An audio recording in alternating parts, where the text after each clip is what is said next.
Hi, and welcome to another episode of Money Talk. I am Linda Kaye. I am your host, and today I have a wonderful guest.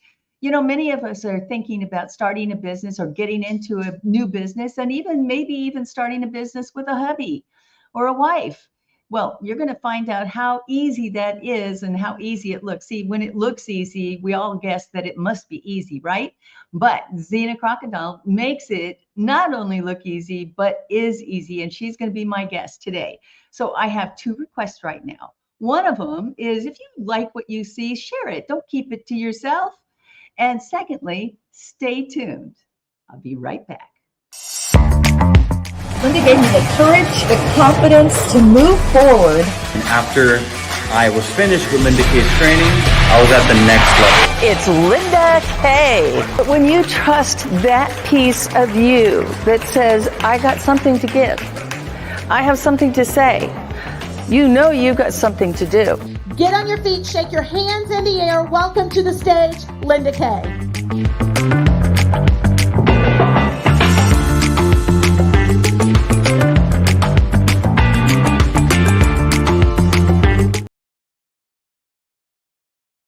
Well, I told you that I have a very exciting guest, and I do. And in fact, she might even look a little familiar to you because if you were watching a little while ago, I was on her podcast.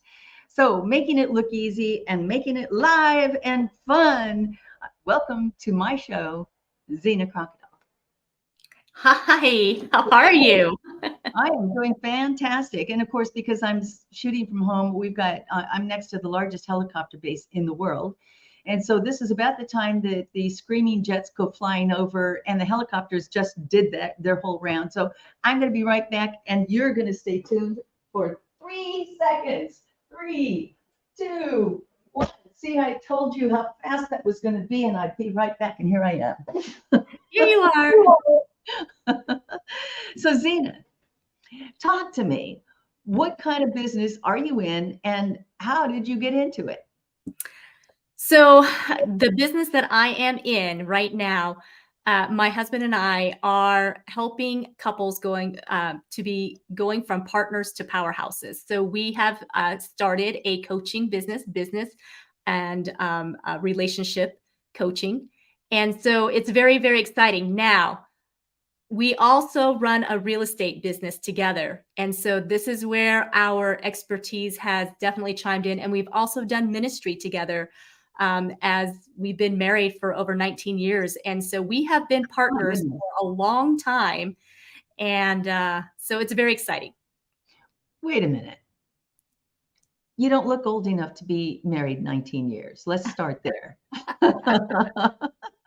Now, Well, how in the world, where did you meet this guy and what made you think, okay, well, you know, if we can talk about God, we can talk about anything. So, well, it is an interesting story, that is for sure. So he was actually a blind date and I was coming out of a broken marriage. So my first marriage, I was married to a high school sweetheart and unfortunately he had a lot of struggles and was an addict. And we had 2 children, beautiful children together, but the marriage itself just was not able to last for a whole host of reasons. And so I found myself just, broken and alone and a single mom and working as a dental hygienist at that time. And I was working on a patient and had a wonderful conversation with her and talked about my life and just talked about how I was willing to meet new people. I just was kind of at a place of just meeting people. And she just called me 3 weeks later and said, hey, remember that conversation we had? I actually have met somebody that I think you should meet. He does my fitness assessments for the last couple of years, and you guys actually have very similar personalities. I think if anything else, you could be friends. He just moved to the area, doesn't know anybody. And I've already told him that you have 2 children and he's willing to give you a call. So I said, okay, sure. Why not? So he gave me a call and we talked for a few times on the phone, and then we met in person. And as you can say, the rest is history. So it was pretty. Isn't history that you make it sound like it's so easy. first and foremost, when we're thinking about, okay, we've got some life changes that are getting ready to go on. I am ready for a change. I'm ready to meet somebody. We can put up blocks. We can say, okay, universe, I really do want that. But no, he's not tall enough, or he's too wide and I need him narrower. Talk to me about why it's important to understand who it is that you're looking for, what it is that you want in your life, and how to call that in. That's really a key thing here, Zena. Talk to me. So the first step, I will say, is that I had to take a deep look at myself and find out who I was deep inside, because I did not have the confidence that you have had, Linda, from the very beginning. That was something that I had to really learn and dig deep and bring out. And so I had to discover who I was, where was my identity. First and foremost, I had to become where was your identity? I mean, you clearly have priorities. You've got two young children. So mom is a priority, but mom still has needs, right? Right. So I grew up in a very traditional Vietnamese household. And so there was a lot of what you would say, it was a different culture. And so you didn't hear a lot of praises growing up. It was a lot of, definitely zeroing into the way you can improve. And then growing up in the American culture. Don't gloss over that.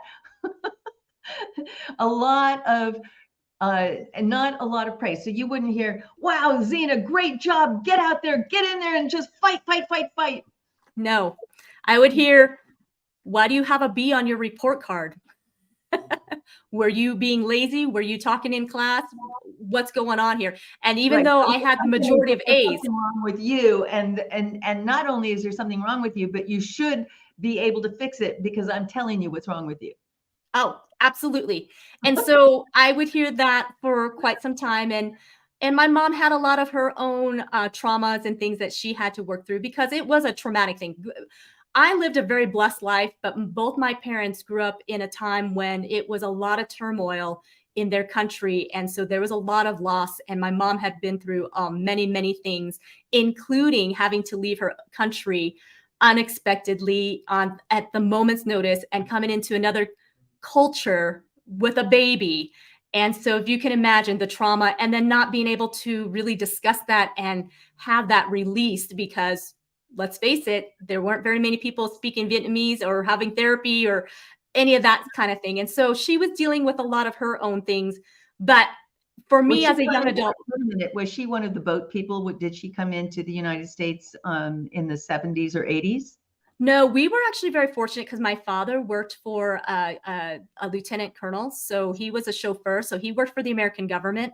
So we were actually one of the first to get evacuated out. We left April 24th, and the fall of Saigon was April 30th. And so we were one of the fortunate ones that actually left on an airplane.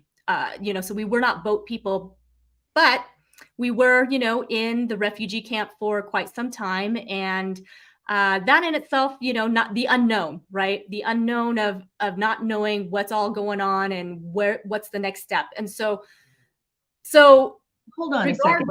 How old were you? I was just a year old. So I was just a baby in diapers. Yeah. If you can imagine, I mean, I didn't realize the impact of what that must have felt like for my mother, because, when you're a kid growing up, you don't really think about what it's like for your parents. You only know the things that are happening to you. You're very self-absorbed in that way, right? Well, and not only that, but you're also dependent. So, you have that dynamic. But as a kid, kids think of, something brand new, not as traumatic, but as an adventure. Oh, wow, we get to go on a plane, or wow, that's a boat. Not thinking of hey, it could tip over, or, all of our earthly belongings or what we're carrying on our back.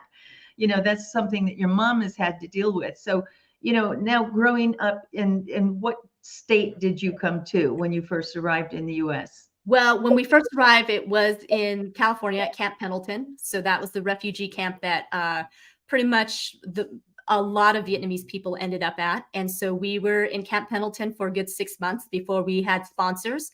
And then once we had sponsors, we ended up coming to Arizona. So our sponsors were in Arizona. I grew up in Flagstaff. So I grew up in a hippie town.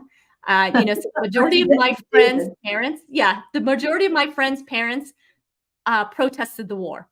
And so for me as an American kid, because I truly wanted to be an American kid, I grew up in a non-Asian community and even was going to a Catholic school. And so I wanted white neighborhood, I might add.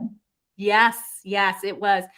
And, and I just, I thought my mom was really ridiculous because she never let me spend the night at my friends' homes. And she always say Vietnamese girls don't spend the night at other people's homes. But now, once I had my own children and realized, the dangers that you can have leaving your children with other people, my mom didn't speak the language fluently. So first of all, how was she going to communicate with the other parents? And secondly, like I was telling you, most of the other parents had protested the war. So she's not even sure how they're really going to receive me, because from her understanding, they didn't even want the war. And do they even want the Vietnamese people here? So that was a lot of, I'm sure, questions that were at hand, and she didn't, and not being able, and having that language barrier, not being able to communicate that and work through that.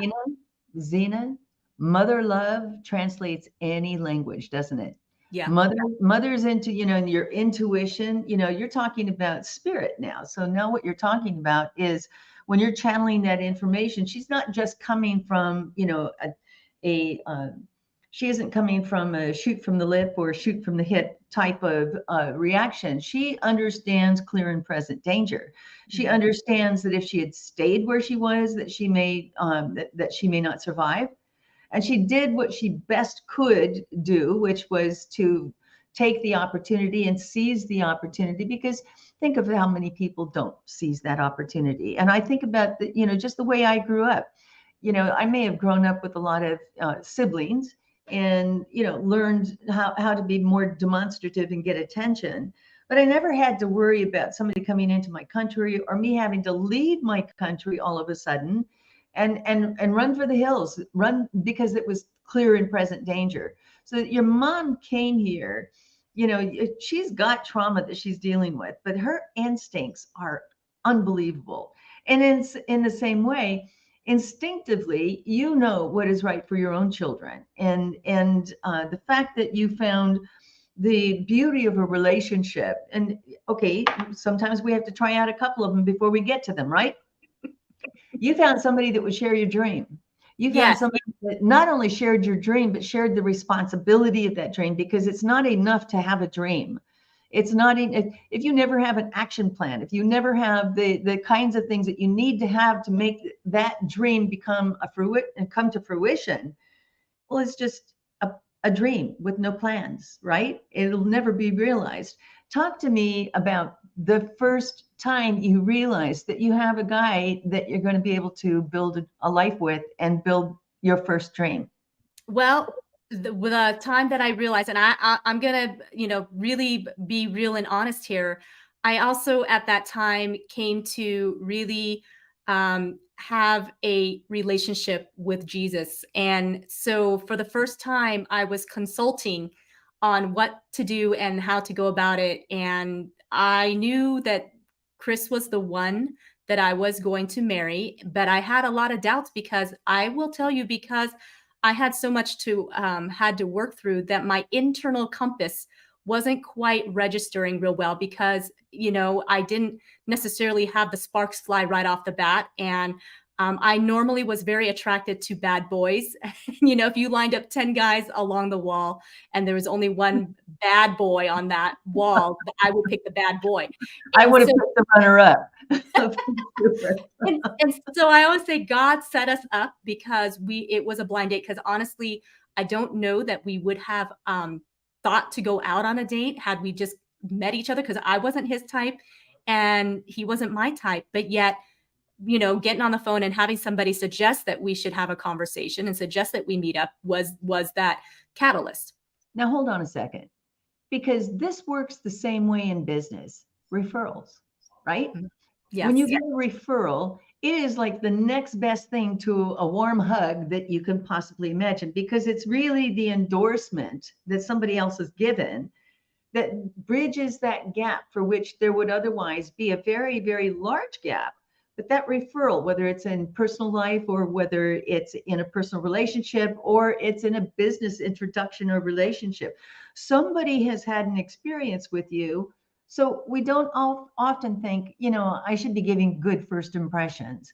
You obviously made an impression on this woman that she thought enough that whether you were doing business with her or whatever it was, she felt compelled.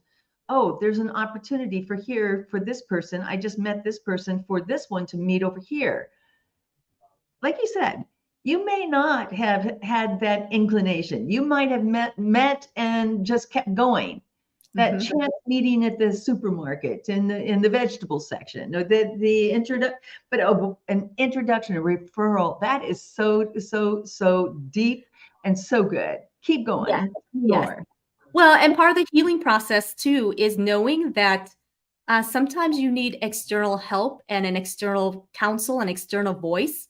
So, and that same thing goes with business, that when you do not have the experience or the knowledge or the wherewithal, that it's so important to have mentors that you surround yourself with. And when they're advising you to do certain things and you don't understand, but you're like, but you know what? I trust this person. I trust their advice. So I'm going to go for it, even though I don't have full understanding. And it's the same thing in this situation, is that I knew I didn't really have the full, I was still healing. So I was not in a full, and I wasn't really honestly looking to get married again. I'll be truthful.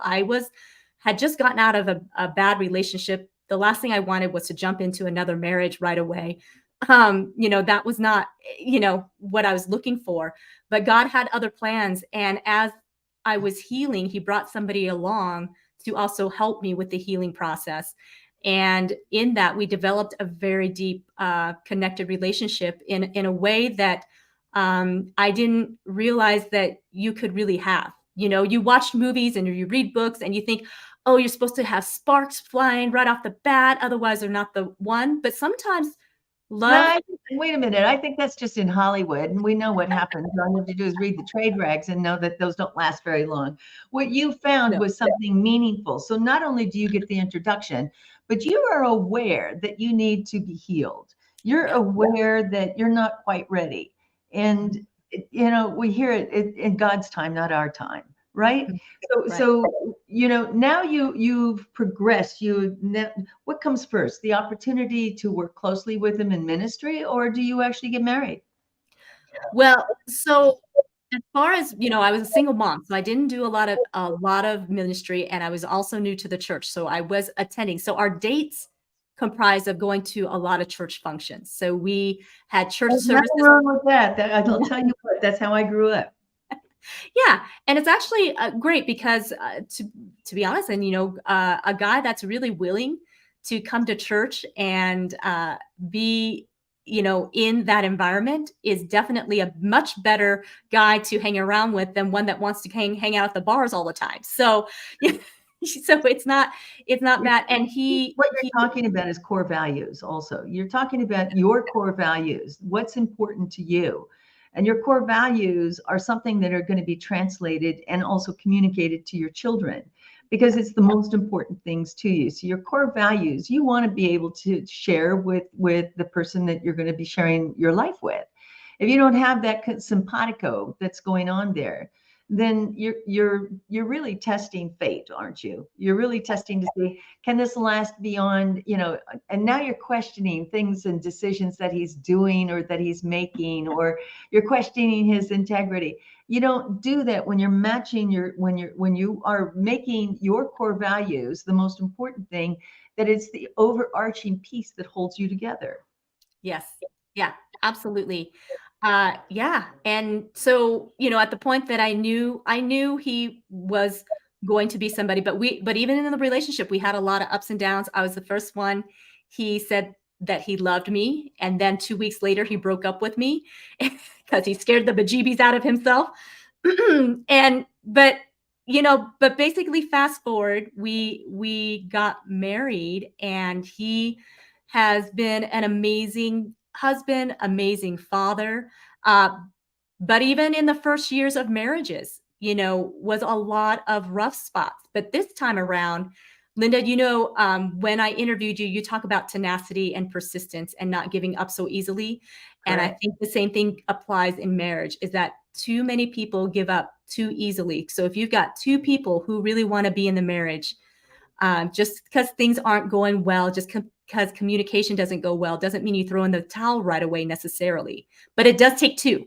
It can't be a one-way street. It is a relationship. So both parties have to want the same thing. And when we went into the marriage, I asked him, because I had a failed marriage, I said, are you going to put our marriage as a priority?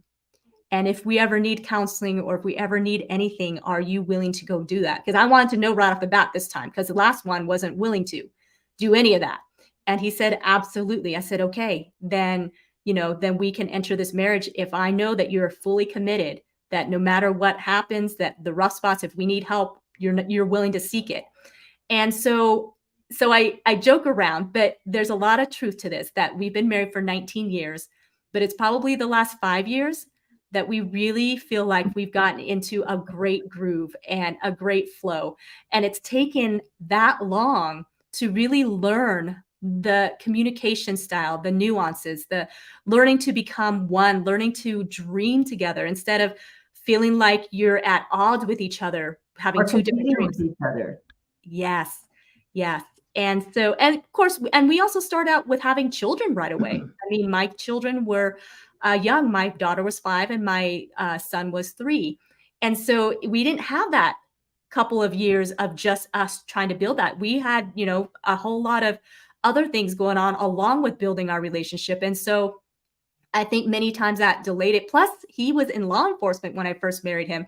So you add that component, that you don't really see the partner. You don't even know if he's going to come home. And you don't know if he's going to come home. And you don't know what emotions he's going to carry home. If he carries home emotions. I mean, as an officer, they experience many things and see many things that the majority of us don't, right? And Right. so yeah, there's a lot of unknowns. And not only that, but if he's on the night shift, our sleep schedule's off. And so for many years, I still felt like I was a single mom. I talked about having a husband. My bank account showed that there was a paycheck coming in, but as far as us seeing each other and actually having time to communicate and be husband and wife, those times were few and far between. And so there were a lot of challenges, in those first years of learning to navigate. And it was really great, though. I will say that when you have a partner that is willing to take a look at themselves, even when it's hard, even when you have to have hard conversations, and same goes for me. I mean, there were times that he had to say, listen, I think we need to talk, and You're yeah, like, right. and learning what that really is, because the reality is that most of us don't really know how to really have a good discussion. We are reactive. Sometimes when we get in the heat of the moment and emotions are flying, we're so busy trying to figure out how we're going to respond to whatever they just said that we're not even listening to our spouse. Right. We're thinking about what we're going to say next. Yes. And so learning to listen, learning to give your spouse that space to express themselves, whether you agree or you see it that way or not, is irrelevant at this moment. Let your spouse express the feelings that they have. And then, we've learned, and we've counseled many couples on this. So whether you agree or not is irrelevant. At that moment, you need to say, thank you for sharing that. I did not know that was how you felt. And right there. I think that one thing that a huge difference between men and women. A man says, hey, we need to talk. That doesn't sound so scary, right? But I think as women, when we say to a guy, okay, we need to talk, they're like, oh crap, I don't want to deal with emotions, and I'm going to have to deal with your emotions. And I think sometimes we forget as women that does sound kind of threatening, and we could say, don't worry, you're not in trouble. I just want to talk over a couple of things. They can put them at ease so they don't come into a conversation with you defensive, right? I'm glad you brought up that, because men and women are wired very differently. I don't know if you've heard of Mark Grunger, but you should look him up on YouTube, because he has a great explanation of the male brain and the female brain. And the male brain, he has boxes, little boxes that are in his brain all over. And the key to those boxes is that they're separated. None of them touch at any time. So he has a box for football. He has a box for wife. He has a box for children. He has a box for this and that. And he also has a box for nothing, which they truly have a box for nothing. And a woman's brain explains so much. She got wires all over the place, and everything's connected.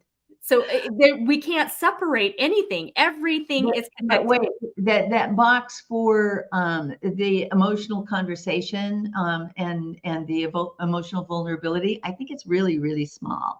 What do you think? Yes, and so definitely learning each other's communication style, learning each other's languages is ultra important. For instance, we can absolutely say the same thing. And so Dr. Emerson Eggerichs talks about this too, that man hears through the blue hearing phones, and that women hear through the pink. But we can be saying the same thing, but mean totally two different things. For instance, if a woman says she has nothing to wear, what does she really mean? But the man's like, what do you mean you have nothing to wear? You got a whole closet full of clothes. But if a man says, I have nothing to wear, so it's the same phrase, same words, what does he mean? And a wife goes out and buys him a new shirt. Well, the wife, when she says, I have nothing to wear, she means I have nothing new to wear. So it doesn't, but when a man says I have nothing to wear, he means he has nothing clean to wear. And it's funny because we, over the years, we've kind of asked what we mean. Yeah. So, but we said the exact same thing, right? So until we learn to decipher that, okay, when my husband says that, that's what he really means. It's not what I think he means. Let me find out what he really means. Same thing on my end. When I say something, he can't just assume from his man ears that I meant what he thinks it is. It's that he needs to ask, so tell me what that means, or tell me a little bit more. And so it does take time to learn that communication. Well, I also think that women talk in clues. Okay, we give hints. Like, why didn't he take the hints? I asked him, is today a special date? Not particularly. I mean, I gave him a clue that it was my birthday. Why don't we just say it's my birthday? Don't forget it. Right? We leave clues, and I think that women do that with each other as well. I know when I'm in my I call it my man mode. When I'm in a highly focused, I'm going to go close this transaction. I'm going to do this. I am deaf to clues. I am so focused on, I'm going to get this done, and here are the 3 steps that I need to take to do it, right? And then I'm very clear and I'm extremely articulate in my conversations with somebody. We're going to do it this way, and then we're going to do that next, and then here's the 3rd thing, and then we'll be successful with it, right? When I'm in that mode, I don't hear my mom or my sister or typical conversations that we go, oh, I know what you need. We're not in that. I'm not in that charitable space. But for a man who lives in that space all the time, it must be so confusing to them to hear our requests and when we talk about what it is that we want, or we're just trying to convey a moment of importance or significance, and we just leave it as a clue. Right. And that is another excellent point. As a wife, we have to be direct. Tell him what you want. Give him the list of items for gift ideas. Don't just be like, oh, if he loves me enough, he would know. He would have been paying attention. Ladies, that's the clues that I'm talking about. You give him a list, just exactly what Zena just said. Not, if he really loved me, he'd understand what it is that I want. And if he was paying attention, I've told him 6 times what my favorite perfume is. And my favorite color of fuchsia, he got me a pair of black pumps, right? So we can be very genuine and intentional so that we get what we want. Yes. Yes. And like any relationship, communication is key. It is so important that we learn each other's and don't compare notes because everybody is unique and different. So don't be like, well, so and so down the street responds this way. How come my wife doesn't respond this way? Your wife is different. And so you have to communicate with her and find out what her language is. What does she mean? And when she does this, what does that mean? What are the cues? When she says, I'm fine, is she really fine? Or what does that really mean? That's the perfect point. Okay. So the word fine has at least, I'm going to say 60 interpretations. How are you? Fine. Would you like to go somewhere? Sure. I'd like to go over here. Fine. Okay. It's in our tone. It's in our body language. It's in our eyebrows. It's in our lipstick, and it falls right off of our lips, and we pretend that everything is fine. Why do we do that? Sometimes we don't even know why we do those things, right? I mean, I was really hoping for an answer on this one, Zena. Yeah. I mean, that's what I tell my husband. Sometimes when I say go away, I don't really mean go away. I mean, come close and hug me. And then sometimes when I say go away, I really do mean go away. So I don't know. And we wonder why they don't understand us. We don't even understand ourselves. That is the truth. And so that's okay to realize and recognize that, because now, he's had to say, okay, do you want me to stay? Like, now the question has to change, right? Not, are you okay? Now the question needs to be, would you like for me to stay? So learning about who you are and what you need is ultra, ultra important. And you had asked that earlier, when you're looking for a partner, what are the things that you look for, and be specific. Well, sometimes you don't even really know what it is that you truly need, because sometimes your wants are very different than what your needs are. Sure. But there are some very core things that are, you have to know what is a deal breaker, right? What is a deal breaker in a relationship? And you better know that up front. Like knowing the objections when you're doing sale, you better know what the objections are up front. Right? What's going to not make this deal work? And so if you can navigate through that and know that right off the bat, that's going to save a lot of headaches for sure.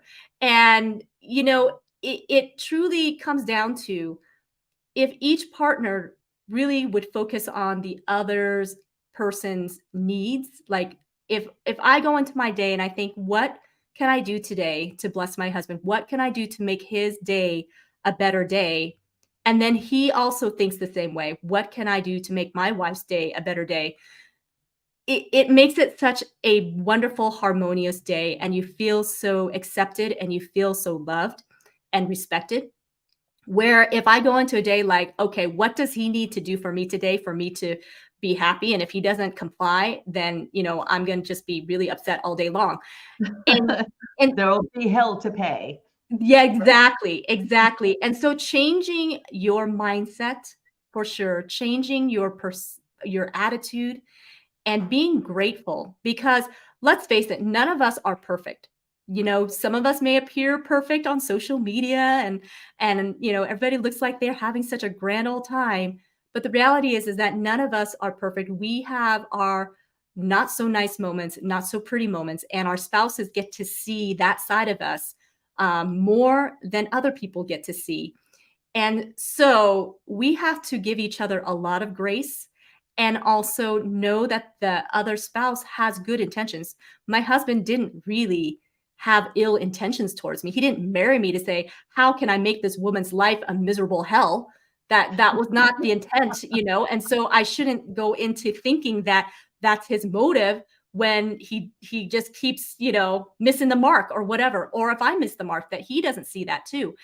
And so it really, truly is just, and I think that's probably why it takes a while. So, because I read a study, and this was a little while ago, that it really takes a good 12 to 14 years of marriage to really feel like you do have connection. Like if you can make it to that point, that you are more likely going to be able to do better, because I think it takes that long to truly develop that communication, to really develop that, okay, what can we do together to really become one on the vision?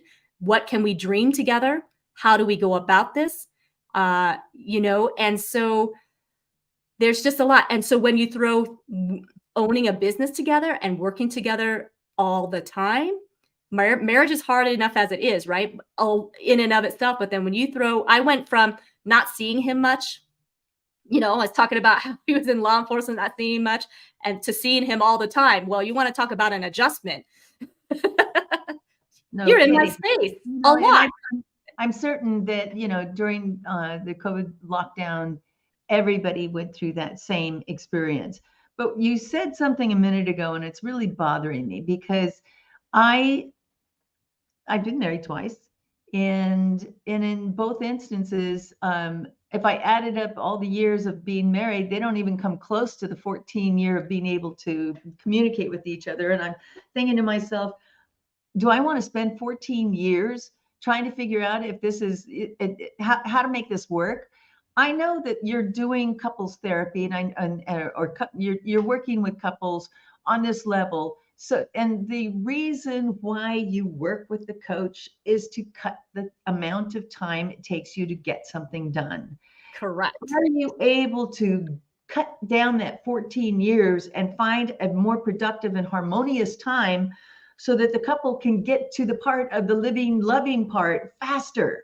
Yes, that is exactly the why, and why we felt like this was a very well needed area, because there's so many entrepreneurial couples that get into business together. And yes, 12, 14 years is a long time to figure this stuff out. And so we want to help you accelerate and not make the mistakes that we made, and learn from the things that we have learned along the way, and give you that gift of being able to going from just being partners to powerhouses in whatever you do. That there's something really special energetically when a couple truly is in flow and synergistic and harmonious. I've worked in the dental field for many years, and sometimes I've worked for married couples within the office. And let me tell you, when they were in a fight, every staff member knew from the moment they walked through that door. And so, yeah, exactly. Like, oh, we know what kind of day this is going to be, when the spouses are already, you feel the tension. And so that's not a productive day, no matter what happens. If both partners are not in sync, you are just fighting and going against the grain. You're not going to be productive. And so if we can give you the tools, the communication tools, give you the skills, and because it's these things are learned. And again, I want to emphasize, it takes two, Linda. So just because you had two marriages that didn't work out doesn't mean you're a failure. And I want to emphasize that doesn't mean for anybody to feel like you're a failure. And I felt like that the first time, but the reality is that it's a learning lesson. If we can look at it as, what did I learn from this, and how can I grow from this? What I didn't want happening, because I observed this for many people, is that they married the same person, different name. They just repeated the pattern, which is also why I knew I had to heal internally. I had to figure out, why was I attracted to the same kind of bad boy? What was it in me that drew that magnetism in? It wasn't necessarily love, right? So I had to dig deep. And so I encourage you all to absolutely find a coach, because I don't necessarily think everybody needs to go through therapy or that sort of thing. But I think that coachings, most of us really need good mentors to be in our corner, to give us some advice from their experience, and and really thrive from it. So I really gleaned from my older friends that had been married a long time, and I watched them and I asked them, what makes your marriage so successful? How is it that you guys keep the spark alive? How is it that you, after 25 years, 30 years, that you still like each other? Because I've also seen the other end, that people can be married 50, 60 years, but you can tell they don't really like each other, just tolerating it, and they're married. Well, I didn't want just being married. I actually want a thriving marriage to really accomplish and truly live that abundant life. And to truly be successful in life is to have that that relationship, because your partner relationship with your spouse is the ultimate relationship that we have here on earth. And so when we can truly find that harmony and sync, we can conquer the world. When two are better than one, in Ecclesiastes, it talks about how two are better than one. For if one falls, you have somebody else to pick you up, and you can both also get to experience the fruits of your labor together. So there is something to be said that we were created to have some sort of partnership, and marriage is one of those ones. So if you have made that commitment, I definitely implore you to always look at improving. And I'm going to tell you, my husband and I have not arrived. We are still constantly learning from each other, because let's face it, individually, we're always growing and changing. We should be anyways. We shouldn't be complacent. And so I just implore you to constantly look at ways of how you can do better, be better, how, what things are needing to change to achieve the goals that you want to together. And it can be a very, very beautiful thing, and business will thrive. I mean, it's just truly a very rewarding thing. And so we definitely want to come along your side to give you that gift of going from partners and being powerhouses, because, man, you can conquer the world together when you have that type of relationship. So, yeah. And like I said, I just really want to say that just because you have marriages didn't work out doesn't mean you're anything failure. It takes two people have to desire it. So keep trying. Yeah. Like anything else, right? It's not that you fell down. It's not that it's that you got to keep trying. Exactly. And to be honest, I think it's, you don't compromise either. I mean, know what deal breakers are, know what you are looking for, what would be best for you. But too many people compromise too. Oh, I better get married. I don't want to be alone. And so what they do is they settle, right? Just like Right. Linda, you don't want to settle in your business, because Nope. then you're not going to have room for the best if you settle. And so it's better to be alone than to be with the wrong person. Hallelujah. You're preaching to the choir here, Zena. Preaching to the choir. Thank you so much for joining us today. If you would like to know more about Zena, go out to zenakrogedal.com and find out how you can use the relationship that you've got to improve the life that you want. So thank you so much for joining us today. And what a blessing. And, they say happy life, happy wife, happy life. But I think that happy relationship is the happy life. Don't you? Absolutely. Linda, thank you so much for having me. It was a real honor to be here. And yes, absolutely. Happy relationship, happy life. So thank you again. Really appreciate it. My pleasure. And thank you all for joining us today. I am always blessed with every single one of my guests that come on. There's something special and unique out of each and every one of them. And I hope that you got the joy that I did today. So stay tuned with us and join us again for Money Talk.